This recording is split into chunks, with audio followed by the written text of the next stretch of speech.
प्यारे बच्चों, आपका दिन मंगलमय हो। अगर आप नए हैं तो चैनल को सब्सक्राइब कर लें। आज हम करेंगे नैतिक शिक्षा का पाठ नंबर 1, जिसका नाम है अभय। अभयम शतव संशुद्धि ज्ञान योग व्यवस्थिति है। दानम दमश्च यज्ञश्च स्वाध्यायस्तप आर्जवम। ये श्लोक गीता के अध्याय 16 से पहला श्लोक है। अभयम होता है निर्भयता, भय का भाव। शतव संशुद्धि होता है अपने अस्तित्व की शुद्धि, यानी अपने मन की शुद्धि, अंतःकरण की शुद्धि। ज्ञान होता है ज्ञान में योग या संयुक्त होने की। व्यवस्थिति होता है स्थिति। दानम होता है दान। दम होता है इंद्रियों का दमन, यानी कि अपने मन पर नियंत्रण रखना। चय होता है और। यज्ञ होता है यज्ञ की संपन्नता। चय का मतलब होता है और। तथा स्वाध्याय होता है वैदिक ग्रंथों का अध्ययन। तपय होता है तपस्या। आर्जवम होता है सरलता, सहजता।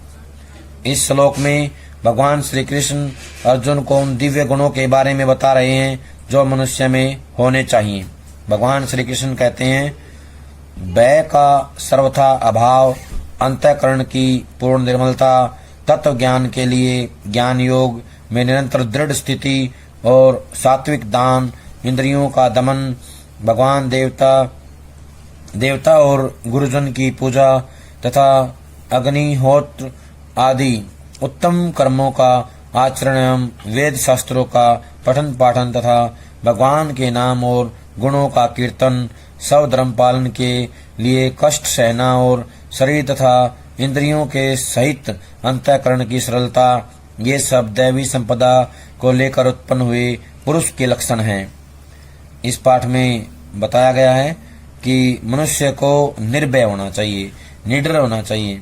अगर मनुष्य निडर होगा तो उसे जीवन में कभी कोई किसी प्रकार की समस्या का सामना नहीं करना पड़ेगा। अगर समस्या आती है तो उस पे वो सफलता हासिल करता जाएगा, क्योंकि निर्भीक व्यक्ति ही हर समस्या का समाधान निकाल लेता है और सफलता को हासिल करके छोड़ता है।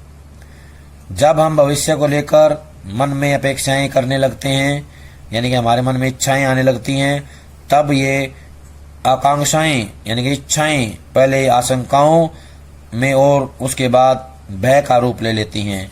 आशंकाएं होता है संदेह, डर, थोड़ा थोड़ा भविष्य को लेकर हमारे मन में जो है हल्का हल्का भय आ जाता है, संदेह पैदा हो जाता है, और उसके बाद वो धीरे धीरे पूर्ण रूप से भय का रूप ले लेती हैं।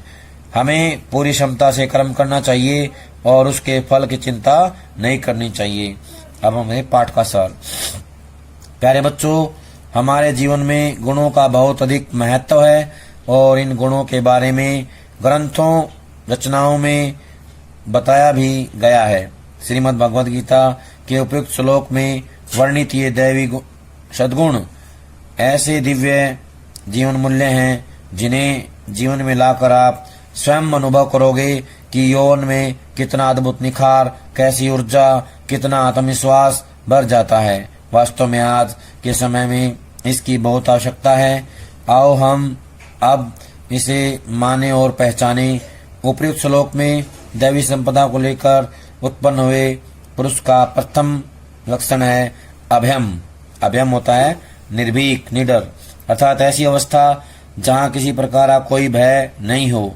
यथार्थ ज्ञान अर्थात जो जैसा है उसको उसी रूप में जानना, अर्थात किसी भी प्रकार की आशंका न बचना अभय कहलाता है। इससे विपरीत आशंका का नाम भय है। यह आशंका आधुनिक युग में अधिकांशतः बढ़ती जा रही है। भविष्य को लेकर ढेरों अपेक्षाएं पहले से मन में भर ली जाती हैं। आगे चलकर ये अपेक्षाएं ही सबसे पहले आशंका और फिर धीरे धीरे भय का रूप ले लेती हैं। भय मन की दुर्बलता का लक्षण है, लेकिन हमें यह भी ध्यान रखना होगा कि मन में जितनी अधिक भय की वृत्ति बनी रहेगी, वृत्ति होता है आदत, हमारा मन उतना ही अधिक दुर्बल होता जाएगा। दुर्बल होता है कमजोर। भय की वृत्ति एकाग्रता भंग करती है, और जो ये भय का जो हमारे अंदर माहौल बन जाता है मन में आदत हो जाती है, इससे एकाग्रता भंग हो जाती है। एकाग्रता था कंसंट्रेशन, एक जगह ध्यान लगा के काम करने की जो शक्ति है वो भंग हो जाती है, समाप्त हो जाती है, तथा सहन शक्ति का ह्रास करती है। और जो ये कमी है हमारे अंदर, सहन शक्ति को खत्म कर देती है। ह्रास करना होता है खत्म करना, समाप्त करना। भय के कारण ही हमारा आत्मविश्वास भी लड़खड़ाया और डगमगाया रहता है। अतः हमें मन में भय को कभी स्थान नहीं देना चाहिए। प्रियवत्स, आप विद्यार्थी के रूप में भविष्य की अपेक्षाओं तथा चिंताओं को मन में रखकर अपने वर्तमान को मत बिगाड़ें। यानी कि चिंताओं को हमें मन में नहीं रखना है, मन में चिंताएं नहीं होनी चाहिए। अगर ऐसा होगा तो हमारा भविष्य सही रहेगा। अगर हमारे मन में चिंताएं आ गई तो हमारा जो वर्तमान है वो बिगड़ जाएगा। अतीत अर्थात बीता हुआ समय जो हाथ से निकल गया है। भविष्य हमारे हाथ में होता नहीं है, केवल वर्तमान ही हमारे हाथ में है। अंग्रेजी में कहा गया है, past is gone, future is unknown, present is और वन। यानी कि जो भूतकाल है, बीता हुआ है, वो जा चुका है और भविष्य का पता नहीं है क्या होगा। वर्तमान हमारा अपना है, इसलिए हमें इसको संभाल कर रखना चाहिए। अतः इस वर्तमान में आप सब अपने कर्तव्य का उचित ढंग से पालन करो। गीता में हम सबको यही समझाया है, कर्तव्य को ही अपना अधिकार समझकर अपनी ऊर्जा और क्षमता यानी पूरी ताकत को विश्वास पूर्वक उसमें लगाओ।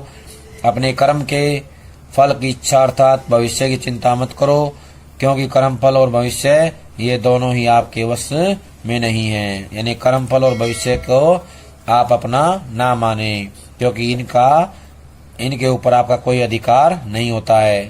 प्यारे विद्यार्थियों, हमेशा याद रखना कि कर्तव्य निष्ठा मन में विश्वास जगाती है।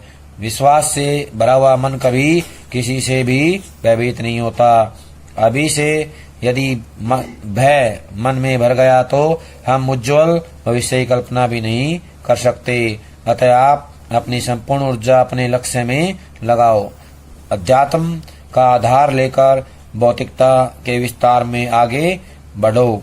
स्वामी विवेकानंद जी ने कहा है, स्वामी विवेकानंद जी को अपना आदर्श बनाओ, उनकी बातों को अपने जीवन में धारण करो। स्वामी विवेकानंद ने जो कहा है, विवेकानंद जी ने जो बातें बताई हैं, उनको अपने जीवन में अपनाओ। उनकी जो कही गई बातें हैं, उनके आधार पर जीवन को बनाओगे तो अच्छा बनेगा। उनका यौवन बड़ा ही अद्भुत और निर्भीक था। उन्हें किसी भी स्थिति परिस्थिति में कोई भय नहीं था। एक बार तो सिंह के सामने आने पर भी वे घबराए नहीं, लड़खड़ाए नहीं और सिंह भी वापस चला गया। प्रियवत्स, भयभीत रहने वाले पर विपरीत परिस्थितियां भारी पड़ने लगती हैं, जबकि निर्भीक मनुष्य तूफानों में भी मार्ग निकाल लेते हैं। हम उस भारत के वासी हैं जहां का नन्ना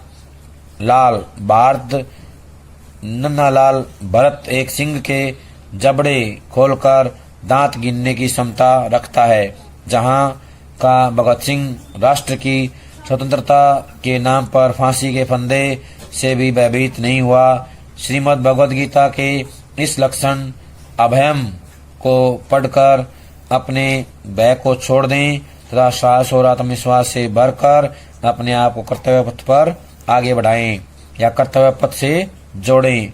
जीवन में सफलता पाने के लिए अभय होना परम आवश्यक है, यानी कि निडर होना बहुत जरूरी है। अगर निडर होंगे तो हमें अवश्य ही सफलता प्राप्त होगी। प्यारे बच्चों, आज जो काम करवाया गया है सभी इसको अच्छे समझ करके कॉपी में लिखकर याद करें। सभी का बहुत बहुत धन्यवाद।